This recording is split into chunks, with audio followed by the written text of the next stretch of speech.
요즘 어린 친구분들은 조금 생소하겠지만 예전엔 집집마다 큰 시계가 하나씩 있었습니다. 도대체 어디서 시작됐는지 알 수 없는 국민시계부터 압도적인 크기를 자랑하는 괴종시계까지 손목에 은하시계나 사과시계를 차고 다니는 지금으로선 다소 낯선 풍경입니다. 그런데 이 시대에는 얘네 못지않게 세련되고 유행하던 꽤나 특이한 시계가 있었는데 뻐꾹뻐꾹하며 울음소리를 내는 뻐꾸기 시계입니다.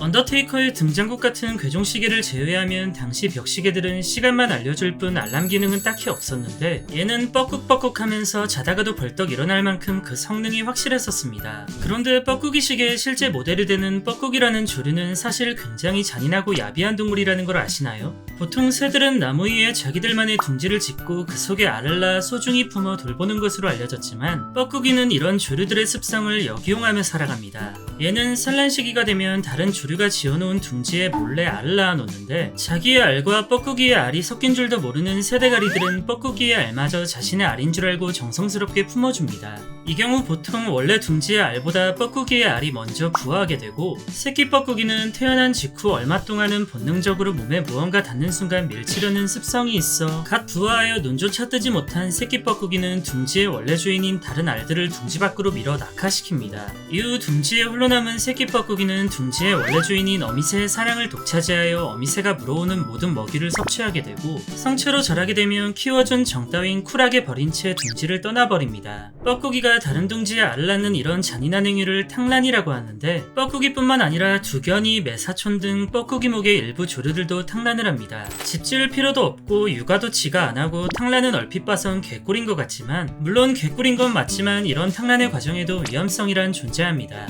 탕란을 하는 과정에서 알의 색이나 크기가 너무 티나게 다를 경우 둥지의 원래 주인인 새가 알을 깨버리거나 아예 둥지를 버리고 떠나는 경우도 종종 있습니다. 특히 재수가 없는 상황은 천적에게 공격당했을 경우인데 새들 자체가 원래 천적에게 늘 위협을 당하는 입장이다 보니 탕란을 하는 대상의 알도 이 위협에서 자유로울 순 없습니다. 탕란이랑은 다소 차이가 있지만 곤충 중에서도 이와 비슷한 야비한 생태를 가진 곤충이 있습니다. 이 개미처럼 생긴 곤충의 이름은 나나니벌로 얘는 따지고 보면 뻐꾸기보다 더 극악무도한 놈입니다. 나나니벌은 다른 벌레를 마취시킨 뒤 그 몸 안에 알을 낳고 땅속에 묻어버리는데 알에서 부화한 나나니벌의 애벌레는 마취당한 벌레를 잡아먹으며 성장합니다. 나나니벌에게 공격당하는 곤충은 주로 나방과 나비의 애벌레들로 더더욱 잔인한 점은 마취한 뒤 죽여서 땅에 묻는 게 아니라 애벌레가 먹을 신선도를 유지하기 위해 꼭 산채로 생매장시킨다고 합니다.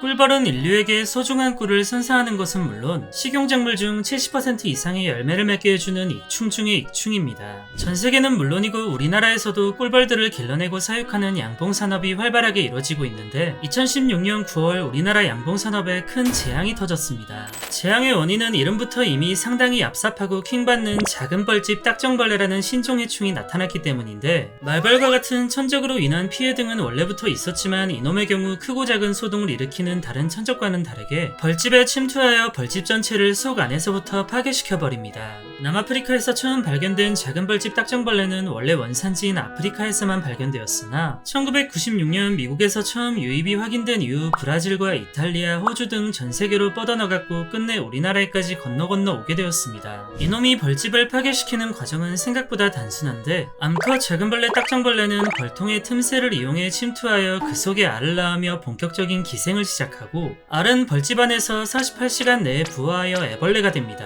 애벌레가 태어나면 약 일주일간 벌통 내의 꿀과 꿀벌의 애벌레들을 마구잡이로 먹어치우며 성장하고 부화한 지 약 10일이 지났을 땐 크기가 제법 자라 성숙한 애벌레로 성장합니다. 이 시기가 되면 애벌레들은 스스로 벌통 밖으로 나와 땅속에 숨어들어 3주간 번데기 시기를 거치고 시간이 흘러 성충이 되면 땅 밖으로 올라와 또다시 벌통에 알을 낳으며 야비한 짓이 끊임없이 반복됩니다. 우리나라에서 처음 이놈의 만행이 확인된 곳은 경남의 한 양봉장으로 이 양봉장의 경우 330봉군이 넘는 피해를 입어 폐봉 직전까지 갈 정도로 위기였다고 합니다. 작은 벌집 딱정벌레는 단순히 꿀을 훔쳐먹는 정도가 아니라 일벌이 일을 하지 못하도록 방해하는 것은 기본에 벌집을 은가 범벅으로 아예 오염시켜버려 여왕벌이 유충을 생산하는 것 자체를 중단시켜버립니다. 세대 교체가 이루어져야 할 시기에 후손들이 없으니 당연히 그 벌집은 붕괴돼버리고 양봉업자 입장에선 이놈 때문에 수만 마리의 꿀벌을 잃게 되는 것입니다. 양봉장 근처에 만약 얘가 포착되었다면 이미 상황은 돌이킬 수 없이 망가졌을 가능성이 높지만 있지만 이놈으로 인한 피해를 의심할 수 있는 경우는 두 가지의 증상이 있다고 합니다.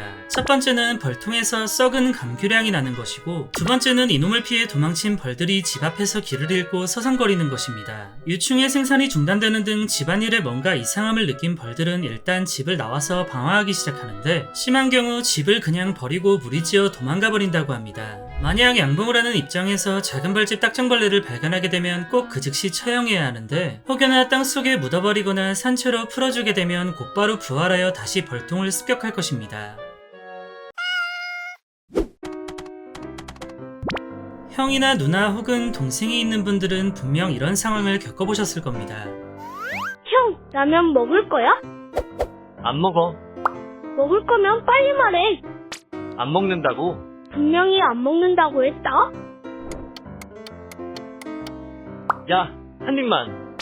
이렇게 한 입만 달라고 하는 한입충들은 폭력을 싫어하고 평화를 사랑하는 간디도 두 주먹을 불끈지게 만듭니다. 라면뿐만 아니라 삼각김밥이나 핫바 등 한입충들은 메뉴를 가리지 않고 눈에 보이기만 하면 언제든지 출몰하는데, 깊은 바다 심해의 삶 자체가 한입충 그 자체인 동물이 있습니다. 몸길이가 50cm밖에 되지 않는 이 작은 상어는 우리나라에서 건목상어라는 이름으로 불리는 심해어로, 이 조만한 녀석의 먹잇감은 놀랍게도 커다란 돌고래나 상어, 바다표범, 참치 등 대형 동물들입니다. 크기가 곧 힘이고 전부인 자연의 섭리상 말도 안 되는 경우지만, 이 녀석은 작은 몸 크기를 지능적인 방법으로 극복하여 대형 동물들을 사냥해냅니다. 낮엔 주로 1000m 아래 심해에서 쥐죽은 듯 지내다 밤이 되면 먹이를 찾아 표면으로 올라오는데, 사냥을 시작하기에 앞서 체내에 있는 발광기를 이용하여 몸에서 빛을 내며 어그로를 끕니다. 아무것도 보이지 않는 어두컴컴한 심해에서 한 줄기의 빛이 보이자 대형 동물들은 자신들의 먹이인가 하고 달려들게 되고, 사냥 대상과의 거리가 가까워졌다 싶을 때 건목상어는 사거리 안으로 들어온 대형 동물들을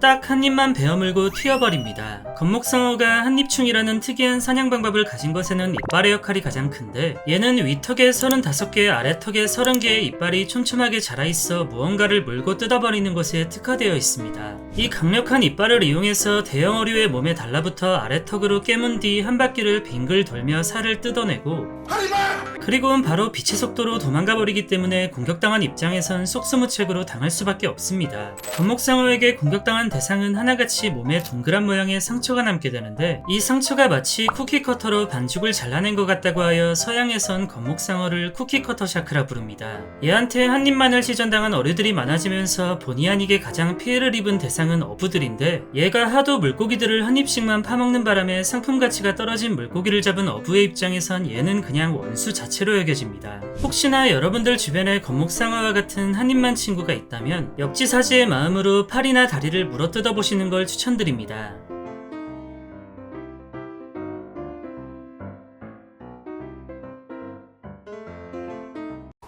안녕히 계세요.